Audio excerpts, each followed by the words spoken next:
स्वागत है आप सभी का अपना चैनल अंकिता दीदी टीचिंग। तो आज हम पढ़ने वाले हैं फ्यूचर कंटिन्यूअस टेंस। ठीक है, आज हम लोग कौन से टेंस के बारे में पढ़ने वाले हैं?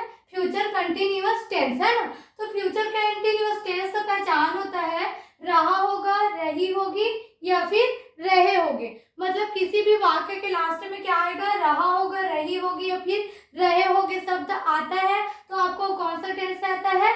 फ्यूचर कंटिन्यूअस टेंस होता है। ठीक है, तो इसका जो अफर्मेटिव सेंटेंस है, फ्यूचर कंटिन्यूअस टेंस का जो अफर्मेटिव सेंटेंस है उसके बारे में मैंने पार्ट 1 में बता दिया है। ठीक है, यदि आप लोगों ने उस वीडियो को नहीं देखा होगा तो उस वीडियो का लिंक मैं इस वाले वीडियो के डिस्क्रिप्शन में डाल दूंगी, तो आप सभी उसको देख सकते हो। ठीक है, तो आज हम पढ़ेंगे नेगेटिव, इंट्रोगेटिव और इंट्रोनेगेटिव सेंटेंस। ठीक है, तो सबसे पहले पढ़ेंगे नेगेटिव सेंटेंस। ठीक है, तो नेगेटिव सेंटेंस मीन्स क्या होता है? नकारात्मक वाक्य। ठीक है, क्या होता है जी?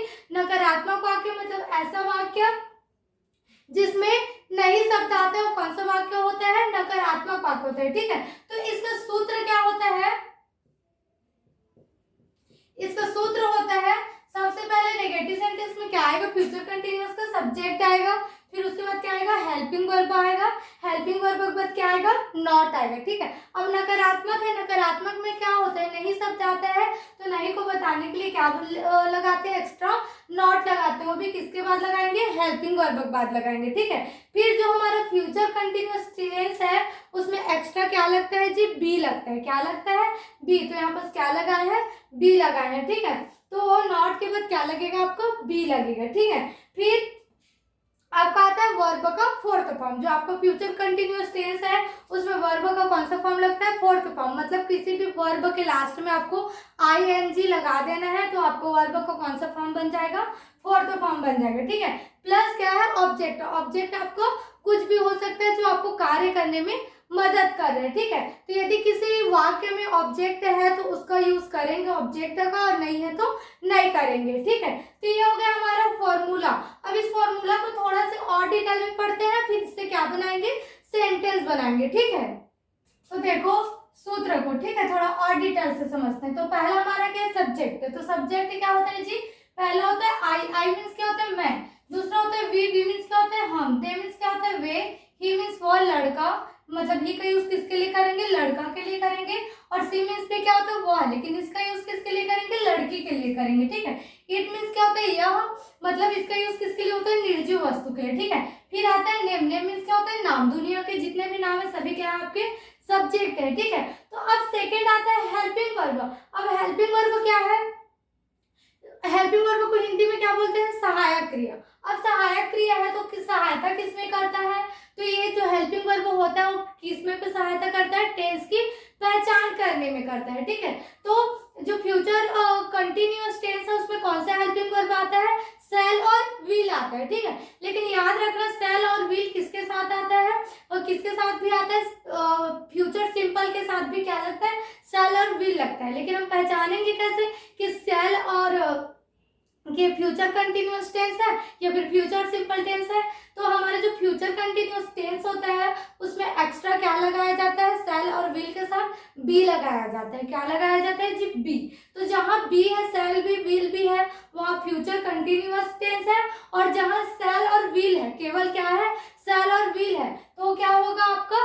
फ्यूचर सिंपल होगा। ठीक है, तो हमारे हेल्पिंग वर्ब आई और वी के साथ कौन सा लगेगा? सेल। और दे, ही, सी, इट, नेम के साथ कौन सा हेल्पिंग वर्ब आता है? विल। और सहायक क्रिया का मतलब हमेशा याद रखना जो हमको टेंस को पहचान करने में क्या करता है? मदद करता है। ठीक है, फिर उसके बाद नेगेटिव है, नेगेटिव सेंटेंस है। तो हेल्पिंग वर्ब के बाद आपको हमेशा क्या लगाना पड़ेगा? नॉट लगाना पड़ेगा। ठीक है, फिर आपको एक्स्ट्रा क्या लगाना है? बी लगाना है। फिर क्या लगाना है? वर्ब का फोर्थ फॉर्म। वर्ब का फोर्थ फॉर्म क्या होता है? जिसके पीछे में क्या लगता है? ing लगता है। मतलब किसी भी वर्ब के लास्ट में आपको क्या लगा देना है? ing लगा देना है। ठीक है, फिर क्या आता है आपको? ऑब्जेक्ट। ऑब्जेक्ट आपको कुछ भी हो सकता है जो आपको काम करने में मदद कर रहा है। ठीक है, जैसे मैं लिख रही हूँ तो लिखने का काम कभी भी पेन के बिना हो सकता है कि नहीं? तो पेन मेरे को क्या करता है? लिखने में मदद कर रहा है, तो क्या है? मेरा ऑब्जेक्ट है। ठीक है, ये हो गया हमारा फॉर्मूला जो है डिटेल में। ठीक है, अब इससे क्या समझते हैं हम लोग? सेंटेंस समझते हैं। ठीक है, अब सेंटेंस देखो, वे स्कूल जा रहे होगे। वे स्कूल क्या बोल रहे हैं? जा रहे होगे, है ना। तो किसी भी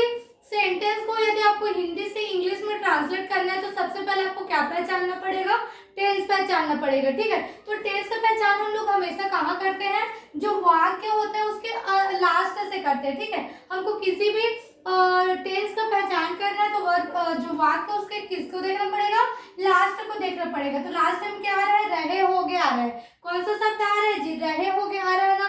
तो रहे होगे शब्द आएगा तो हमेशा याद रखना, रहा होगा, रही होगी, या फिर रहे होगे आएगा तो आपका कौन सा टेंस होगा, फ्यूचर कंटिन्यूअस टेंस होगा, ठीक है। तो फिर अब हमको पता चल गया कि कौन सा टेंस है, फ्यूचर कंटिन्यूअस टेंस है करके, ठीक है। अब फ्यूचर कंटिन्यूअस है करके आपको पता चल गया, उसके बाद आपको सेंटेंस पहचानना है कि अफर्मेटिव है कि नेगेटिव। तो हम क्या पढ़ रहे हैं, नेगेटिव पढ़ रहे हैं, ठीक है। तो इसमें कमी है नहीं का, वे स्कूल नहीं जा रहे होंगे, ये क्या होना चाहिए, वे स्कूल नहीं जा रहे होंगे, है ना। तो वे स्कूल नहीं जा रहे होंगे, तो इसमें नहीं शब्द आ गया ना। तो जब ऐसा वाक्य जिसमें नहीं शब्द आता है वो कौन सा वाक्य होता है, आपका नकारात्मक वाक्य होता है, मतलब नेगेटिव सेंटेंस। तो नेगेटिव सेंटेंस का फॉर्मूला आपको पता है, सबसे पहले क्या आएगा, सब्जेक्ट, है ना। तो आपका सब्जेक्ट क्या है इसमें, वे को क्या बोलते हैं जी, दे बोलते हैं। क्या बोलते हैं, दे बोलते हैं। तो यहाँ क्या आएगा, दे आ जाएगा। दे के साथ कौन सा हेल्पिंग वर्ब लगता है, विल लगता है। तो यहाँ क्या आएगा, विल आएगा, ठीक है। दे विल, फिर नहीं है, यहाँ कौन सा शब्द है, नहीं। तो नहीं को बताने के लिए हमेशा एक्स्ट्रा क्या लगाना पड़ता है, नॉट। तो हेल्पिंग वर्ब के बाद आपको क्या लगा देना है, नॉट लगा देना है, ठीक है। अब कंटिन्यूअस है इसीलिए इसमें एक्स्ट्रा क्या लगाना पड़ता है, बी लगाना पड़ता है। तो इसमें क्या लग जाएगा, बी लग जाएगा नॉट के बाद, ठीक है। दे विल नॉट बी, फिर क्या था, वर्ब, ठीक है। वर्ब में क्या होता है, क्रिया। तो इसमें क्रिया क्या है, जाना, ठीक है। क्या है जी, जाना। वे स्कूल नहीं जा रहे होंगे, तो क्रिया कौन कर रहा है, मतलब क्रिया क्या है, जाना है, ठीक है। तो जाना को क्या बोलते हैं, गो बोलते हैं। क्या बोलते हैं जी, गो। लेकिन इसमें वर्ब को कौन सा फॉर्म लगता है, फोर्थ फॉर्म। फोर्थ फॉर्म में हमको एक्स्ट्रा क्या लगाना पड़ता है, लास्ट में वर्ब के ing लगाना पड़ता है, ठीक है। तो they will not be going, फिर क्या होता है, ऑब्जेक्ट। ऑब्जेक्ट आपका क्या है जी, स्कूल है।